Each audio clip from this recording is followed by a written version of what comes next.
कि क्या किया जाए, ऐसे युग में कोई सुनने वाला नहीं। उनका भी खर्चा पे खर्चा, तुम्हारा भी खर्चा पे खर्चा।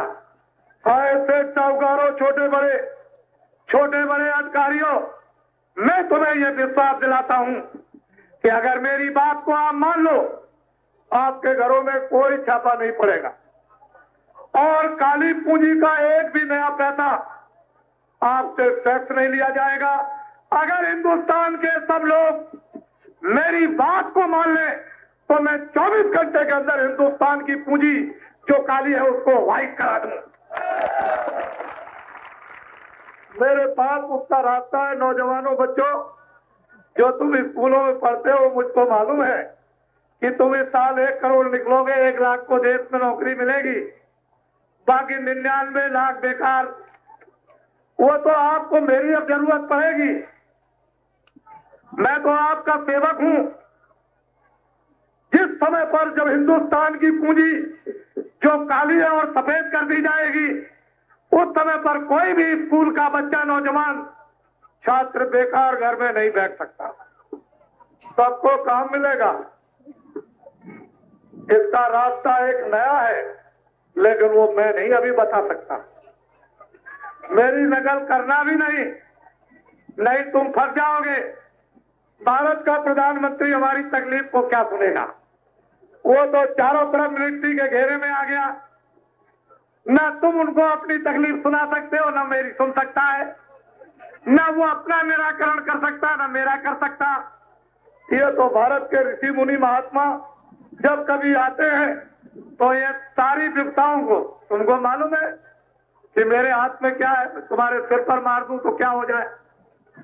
उनसे पूछो जाकर रास्तों में कि जिनके ऊपर हाथ रख दिया वो क्या कहते कहते गए। आपको क्या मालूम, परेशानी लेकर, तकलीफ लेकर तुम आए हो।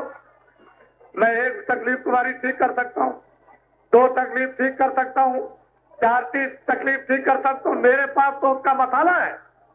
मुझे तो उसका भगवान का हुक्म मिला है कि इनकी तकलीफों को सुनो, इनकी तकलीफों में शरीक हो, इनकी तकलीफों को दूर करो, इनको अपनी बात सुनाओ, इनको मेरी बात सुनाओ, इनको मानवता की बात सुनाओ, इनको अच्छे बुरे कर्मों का बोध कराओ, इनको बुराइयों से हटाओ, इनको अच्छाइयों पर चलाओ। इनसे कहो तुमको भोजन मिलेगा, इनसे कहो तुमको कपड़े मिलेंगे, और किसानों से ये कहो कि वो वक्त और जमाना आ जाएगा कि तुम अगर मेरी बात को मान लो तो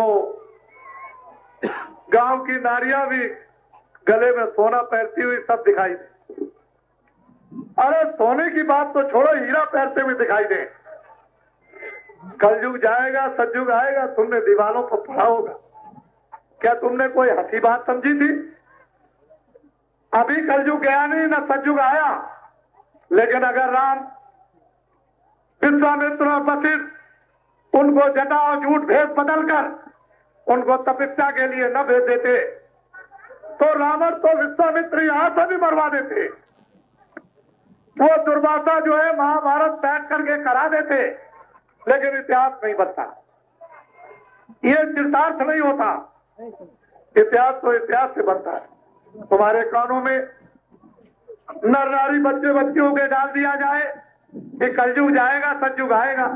अभी नहीं गया कलयुग, ना सतयुग आया, लेकिन तुम्हारे कानों में कोई बात तो पहुंच जाए और उस बात का तुम्हारे हृदय स्तर पर कोई काम होने लगे।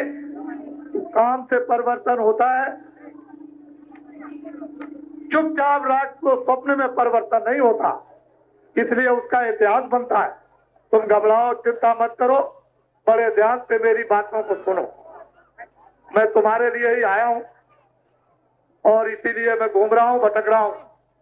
मैं 4 तारीख को मथुरा से चला था इसी महीने में, और सड़कों पर उसी तरह की भीड़ है जो यहाँ मथुरा से लेकर के यहाँ तक इसी तरह की भीड़ सब जगह, कोई जगह खाली नहीं। देश का हर जनमानस पढ़ा लिखा अनपढ़ अब ऐसी दिशा और दशा में पहुंच गया है कि अपने को बदलना चाहता है। उसके मन पर कोई और चीज आ गई, उसकी बुद्धि पर कोई और चीज आ गई, उसकी आंखों पर कोई और चीज आ गई है, उसके हृदय स्तर पर कोई और चीज आ गई, उसके भाव में कोई और चीज आ गई, खड़े होने में, बैठने में कोई चीज आ गई उसमें। एक परिवर्तन के संकेत सामने उभर आए, दिखाई देने लगे और महात्मा द्वारा हमें सब परिवर्तन हुआ। अगर महात्माओं को आपने शुरू से ही आगे रख लिया होता, महात्माओं को छोड़ा ना होता, महात्माओं के उपदेश को आपने बंद न किया होता, महात्माओं ने मानवता को आपने न छोड़ा होता, मानवता पे रहते तो आज देश ये सब स्वर्ग बन जाता। लेकिन आप तो लालच में फंस गए, जरा जरा सी चीज के लालच में ईमान बेच दिया, पूरा पूरा अपना धर्म बेच दिया, पूरी पूरी अपनी सत्यता बेच दी, पूरा अपना देश बेच दिया। जब सब कुछ मनुष्यता का आपने बेच दिया तो आपके पास क्या रह गया? ये चीजें फिर से जानी पड़ेगी, उसके लिए मेहनत करना है। हमारे ऐसे सेवकों को मेहनत करनी पड़ेगी आपके साथ में। तो जो चीजें आपने फेंक दी उनको उठा करके ले आना, जो चीजें आपने भर ली है अपने हृदय स्थल में उनको निकाल बाहर करना, तब जाके काम बनेगा। ऐसे काम नहीं तो समय बदलेगा। बच्चे और बच्चियों घबराओ नहीं, अब उसका समय और दिन ये हम जानते हैं कि बहुत तरह से तुम निराश हो चुके हो, तुमको कंबल डाल के लोगों ने लूट लिया, इसमें कोई संदेह वाली बात नहीं है और तुम वैसे ही के वैसे रह गए। इसलिए वक्त और समय की बात हम तो इतना चाहते हैं कि दिन में आप काम जो भी इस समय पर करते हो हम मदद देंगे। खेती में काम करते हो हमसे आप मदद ले सकते हो कि जिसकी खेती में 20 मन गल्ला होता है मुझसे 30 मन ले लो, मैं देने को तैयार हूं। लेकिन यह है कि शाकाहारी जीवन बना लो। शाकाहारी जीवन किसको कहते हैं? जितने अनाज ही दिन में 100 बार खाओ, जितनी सब्जियां है दिन में 100 बार खाओ, जितने फल है 100 बार खाओ और जितना दूध है 100 गिलास पियो और घी है किलो खा जाओ। आप अच्छे से अच्छे कपड़े पहनो और अच्छे मकान में रहो, ये है शाकाहार। शराब मत पीना, शराब पी लोगे घर चौपट, घर बर्बाद, घर नष्ट हो जाएगा, समाज नष्ट हो जाएगा, मनुष्य नष्ट हो जाएगा, बच्चे नष्ट हो जाएंगे, स्त्री नष्ट हो जाएगी, अड़ोसी पड़ोसी नष्ट हो जाएंगे, सारा देश नष्ट हो जाएगा। ये सारा देश शराब के शराबोर में नरक बन जाएगा और उस नरक में सब चिल्लाएंगे तो नकार खाने में कोई आवाज किसी की सुनने वाला नहीं। इसलिए शराब मत पीना।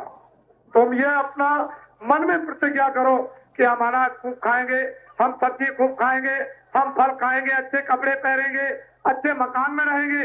आप मुझसे मदद करो, मैं मदद करूंगा। मैं चाहे दूर रहूं जंगलों में लेकिन फिर भी आपकी मदद करूंगा। सूरज तो इतना दूर रहता है वो आपको रोशनी देता, भगवान तो सर्वव्यापी है लेकिन वहां से बैठ करके सब कुछ देखता हो। तुम अंधे हो गए। जब तुम अंधे हो गए तो परमात्मा को देख नहीं सकते हो। आंख का पर्दा हटाओ परमात्मा सामने। परमात्मा कहीं गया नहीं है, वो तुम्हारे सामने, लेकिन तुम्हारी आंख बंद हो गई। बाहर की आंख बंद हो जाए तुम कोई चीज बाहर से नहीं देख सकते हो। इसी तरह से जो भगवान को आंख देती है, जो दिव्य आंख ज्ञान चक्षु, वो तुम्हारी बंद हो गई तो परमात्मा नहीं है।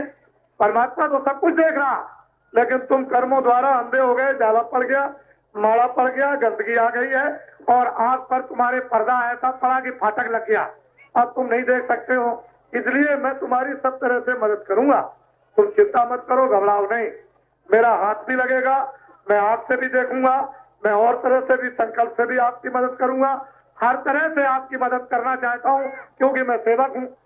मुझे तो आपके कष्टों को देख करके हृदय में बड़ी तकलीफ है, बड़ा दुख है। हम देखते हो कितनी मेहनत करते हैं, हमारी मेहनत को चल करके 10 फीट तक देख लो कि मैं कितनी मेहनत करता हूँ। मैं तो बुढ़ा आदमी हूँ लेकिन मेरी जितनी मेहनत जवान नहीं कर सकता।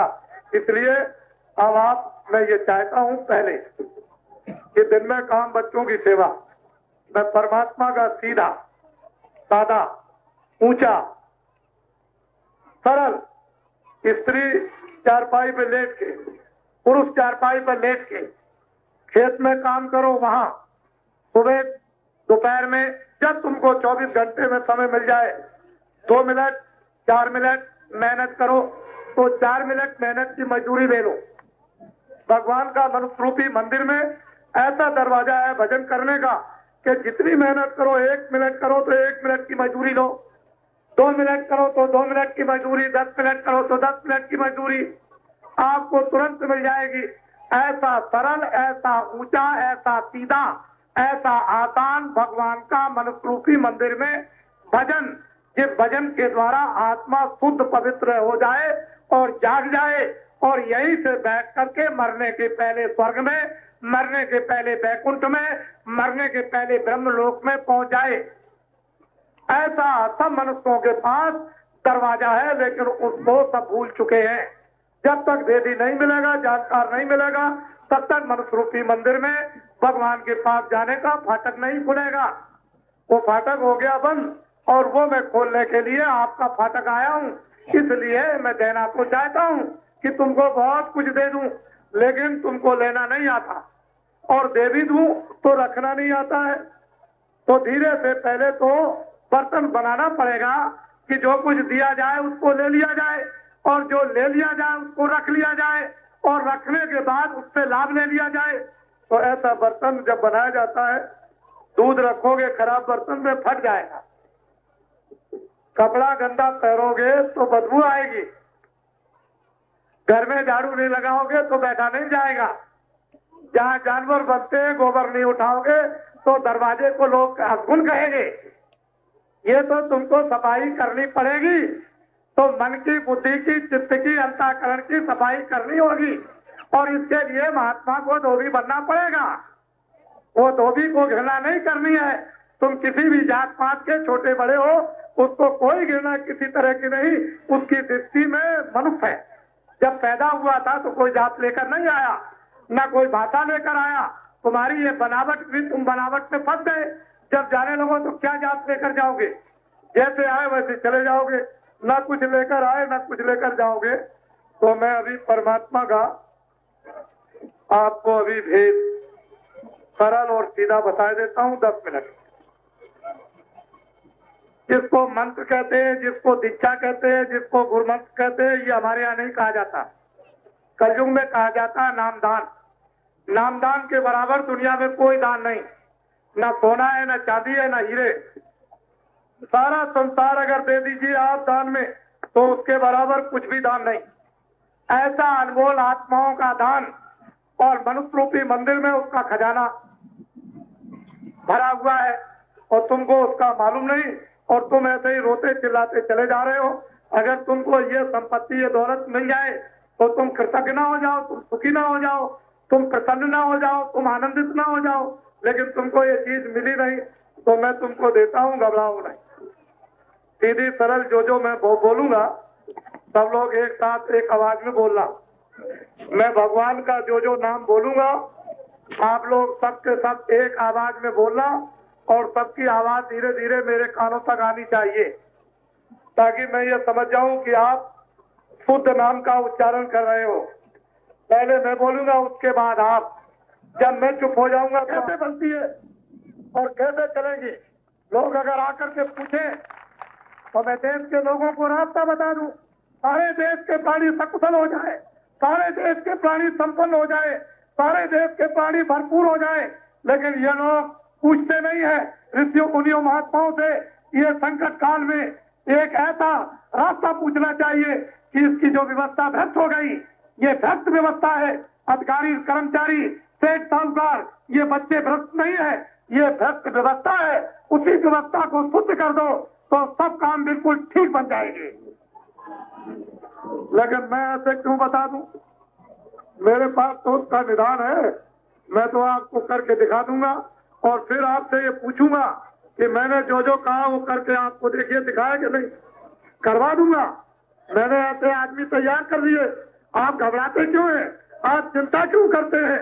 अगर राम ने बोरा पहन लिया, कृष्ण ने बोरा पहन लिया, और मोहम्मद ने बोरा पहना, और ईसा मसीह ने बोरा पहना, तो करोड़ों ने बोरा पहन लिया।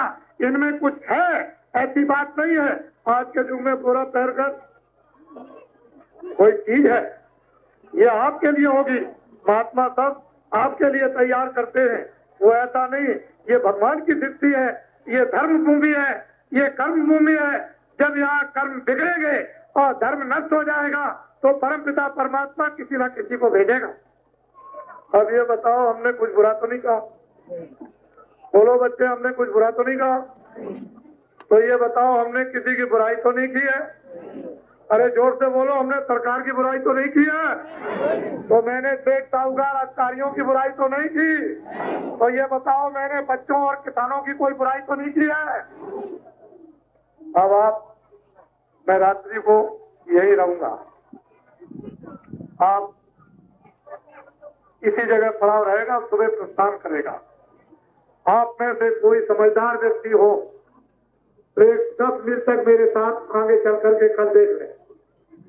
रास्ते की भीड़ों को मेरे साथ चल करके 10 मिनट तक वो देख लेंगे, रास्ते सड़कों पर जनता कैसे आती है। तो आपकी समझ में आ जाएगा कि सारे संसार का माहौल, सारे संसार इंसानों और मनुष्यों के भाव, मनुष्यों की कांक्षा और इच्छा, ये सारे देश में फैल गए। हम तो स्वयं मेहनत करते हैं, हम किसी पर आधारित नहीं है। हम अपनी मेहनत पर विश्वास रखते हैं और अपने भगवान पर। इसीलिए हम आपसे कहते हैं कि आप हमारी बात को मान लो। अगर मान लिया आपने तो एक ऐसे युग में परिवर्तित हो जाओगे, ऐसे युग में प्रवेश हो जाओगे कि आपने कभी ऐसी कल्पना स्वप्न में भी नहीं की थी। और नहीं तो वो कष्ट आएगा, वो तकलीफ आएगी कि सारी दुनिया के लोग ऐसे खड़े होकर के रोएंगे। लेकिन मैं तो समय पर भी आपकी मदद करूंगा। मैं तो आपको अपना समझता हूं। मैंने ये कब समझा है कि आप मेरे नहीं हो। मुझे कोई रास्ते में ये बता दे कि किसी से भी कोई भेदभाव इन्होंने रखा। कोई बच्चा, कोई स्त्री, कोई पुरुष, पढ़ा लिखा हो, अनपढ़ हो, वो ये देखे इस चीज को कि कोई भेदभाव किसी तरह का सपने में भी, कोई भावना में भी है। मैं तो आपको अपना समझता हूँ, आप मुझे नहीं समझ पाते हो। इन हाथों में क्या है आपको मालूम नहीं, इसमें क्या चीज रखी आपको पता नहीं। तो इसलिए मुझसे कुछ भूल चूक हो जाए, मैं आपका पक्का सेवक हूँ। मैं कोई महात्मा नहीं हूँ, मैं सेवा का काम करता हूँ। मेरे पास मसाला है, मैं चोरों को भी ठीक कर लेता हूँ, डकैतों को भी ठीक कर लेता हूँ, मैं बुरे आदमियों को शुद्ध करता हूँ। मेरे पास उसका मसाला है और मैंने कितने करोड़ों लोगों को बदला और अब बदलने जा रहा हूँ, उसकी तैयारी हो गई। पहले तो मैं तैयार कर रहा था, अब तो उसकी तैयारी हो गई, तो बदला तो है ही। तो मैं तो किसी से घृणा करता नहीं, किसी से परहेज नहीं करता हूँ। तो इसलिए काम तो होगा, परिवर्तन होगा, इसको कोई रोक नहीं सकता है। और वो परिवर्तन की भावना आपकी है जो उभार दी जाएगी। तो एकदम खड़े हो जाओगे अपने मंच पर, और जब मंच पर खड़े हो जाओगे तो कोई आपको लालच नहीं दे सकता, कोई बहका नहीं सकता है। अभी तो आपने अपनी बुद्धि को, अपने मनुष्य शरीर की क्रियाओं को आपने बेच लिया, लेकिन फिर बुद्धि को कोई खरीद नहीं सकता और ना आप लालच में आ सकते हो, क्योंकि आपको लोक का और परलोक का अलौकिक धन, लोक का और परलोक का अलौकिक धन मिलेगा। फिर आप क्यों लालच में आएंगे। अच्छा बोलो, जय गुरुदेव, जय गुरुदेव, जय गुरुदेव। कल का कार्यक्रम हमारा रास्ते का सोनपुर में इसी तरह का पड़ाव कल पड़ेगा, और सोनपुर में 17 तारीख को भी पड़ाव पड़ेगा। एक दिन विश्राम का है। इसी तरह के कार्यक्रम रास्ते में करता हुआ और ऐसा ही कार्यक्रम जन समुदाय के सामने सोनपुर में कल है, शाम को 3 बजे ये शुरू होगा और फिर वहीं पर पड़ाव पड़ जाएगा और 17 तारीख को वहीं रहेगा। उसके बाद ये 10,000 किलोमीटर की यात्रा है, 10 प्रांतों की, 90 दिन की, 90 दिन बराबर इसी तरह से, और 10 प्रांतों की और 10,000 किलोमीटर की यात्रा है। ये छोटा काम नहीं है। जिस तरह से बहनें अपने भाई को राखी बांधती है, ऐसे ही संकल्प जब सिद्ध किया जाता है, जब पका लिया जाता है, तो इसी तरह से संकल्प का एक धागा तैयार करके और फिर कर लिया जाता है, फिर आपको बांधा जाएगा। वो संकल्प का धागा है, ये चारों तरफ से बन जाएगा, फिर आप देखिएगा। बोलो जय गुरुदेव, जय गुरुदेव। खड़े हो जाओ, खड़े हो जाओ। सब लोग मेरी तरफ देखो,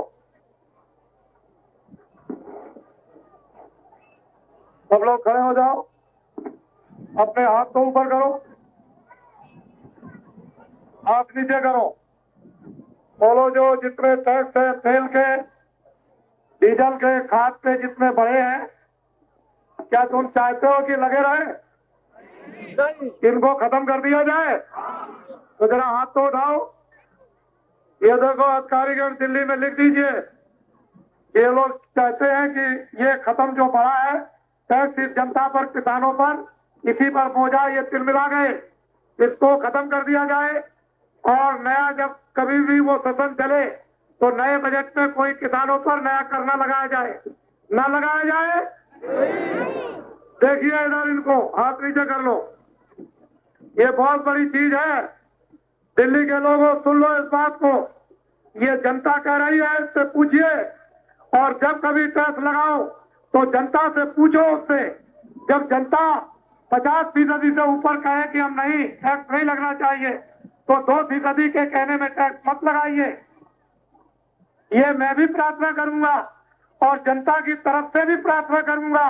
और जनता खुद स्वयं कह रही है कि टैक्स न लगे और आगे न लगाए जाए। और मैंने जो वचन दिया है कि हिंदुस्तान के संपूर्ण किसानों का 35 साल का खेती संबंधी सभी कर्जा माफ करा दिया जाएगा। आप घबराए नहीं, हमारी बात को तो माने। हम करा के, माफ करा के, और फिर आपसे पूछ लेंगे, बोलो हमने जो प्रतिज्ञा की थी वो पूरी, आएगा कहां से? वो तो हम जानते हैं कहां से आएगा, लेकिन हम ये क्यों बताएं कि कहां से आएगा? ये हम आपको क्यों बता दें? वो तो हम जानते हैं, हम करा देंगे। हम तुमको वचन देते हैं। फिर क्या बात, ये टाट तैरने वाले आपके पास मेरी बातों को लेकर आएंगे, इनकी बातों पर पूरा विश्वास करना कि ये बाबा जी के भेजे हुए हैं जो हमारे पास तक आए। इनकी बातों को ध्यान से आप सुनना और ये समझना कि बाबा जी ने ऐसे आदमियों को हमारे पास अपनी बातें पहुंचाने के लिए भेजा है।